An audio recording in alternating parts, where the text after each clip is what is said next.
Alright, today I'm going to be reviewing the cheapest coffee pot I've ever came across. It is this, the Mainstays 12-cup coffee pot.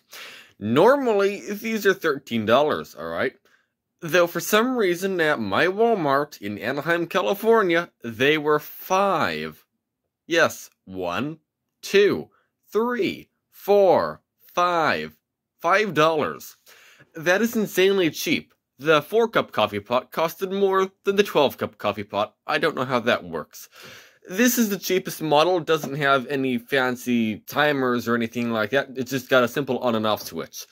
So what I'm doing is I am brewing up 12 cups of Colombian super, I don't know, it's coffee from Members Mark. The coffee is 3 times more expensive than the coffee pot.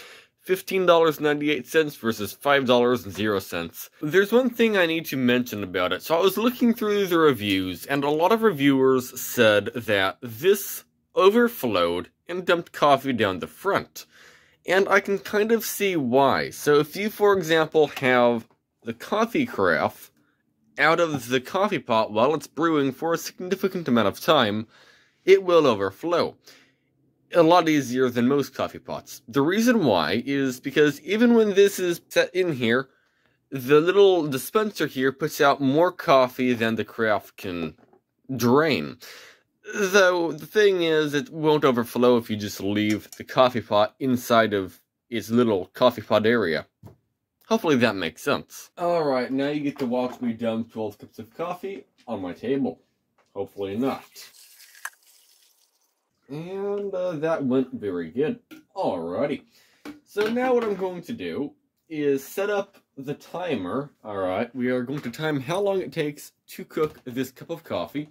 To use the coffee pot, by the way, we need you to take the lid here and close it. Otherwise, you'll have hot coffee spraying across your room, which is... I'll let you be the judge if that's good or bad. Either way, let's quickly turn it on. Like so. And now, let's start the brewing process.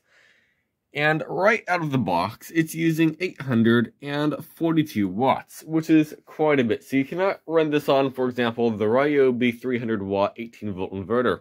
It will not run this. But if you need something that runs this, I don't know what will. But it's 800 watts. It uses quite a lot of power. Either way, that sizzling noise is just water boiling under the coffee pot, so nothing to worry about that. Alright, we're about 5 minutes in, and it's at the 4-cup mark. And that would be about the same amount of coffee to fit my cup, or to fill my cup. For context, my cup is 4 of these marks on this coffee pot. If I'm not mistaken, the average coffee pot cup size thing is 4 ounces per cup. So this would be a 16-ounce cup right here, which should check out. And yes, I have a big cup, I know that. The reason why is I drink a lot of coffee and I don't want to just run back and forth between the kitchen to get more coffee every 5 minutes.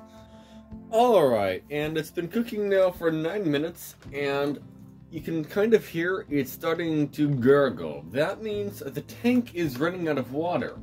And you might be wondering, why is there only 8 cups in here when it is running out of water? Well, once it stops entirely gurgling, I will show you. There's going to be a lot of water up here. One thing I noticed about this coffee pot is the lid seal is really good, and there's actually not that much steam. If you look up, there's not anything coming off of here. Alright, I think it might actually get done draining before I can show you, so let's show you from here. As you can see, there is water in there. That's probably a good thing. It's not able to drain fast enough. Oh, well, now it's done brewing. But yeah, that's just something interesting to note. You don't want to go and take that little carafe out for a long time, otherwise you will in fact overflow the machine, which you probably don't want that. Either way, around the 12-minute mark, or no, the 13-minute mark, it seems to be about done. So after using this coffee pot for a few days, I can say it's a rather good coffee pot. Are there some things about it that I think should be better? No, not really. If I were to build a coffee pot, it would be probably exactly like this. And it does actually have one of these things. I actually wasn't sure if it had one of these, but no, yeah, it has one of these. It tells you how much water is in the machine. Let's do a spill test, or a pour test. How does that sound? I think that sounds good. Let's pour some coffee and dump it all over the place. I can have my cup, drink it, come back. That's still warm. Pour it, drink the next cup, come back, and then the third cup, it's getting pretty cold, but it's still somewhat warm. I like cold coffee, so it doesn't bother me, but what I'm trying to say is it maintains its heat really weirdly well.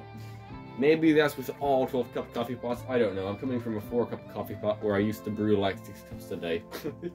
Or 6 pots a day.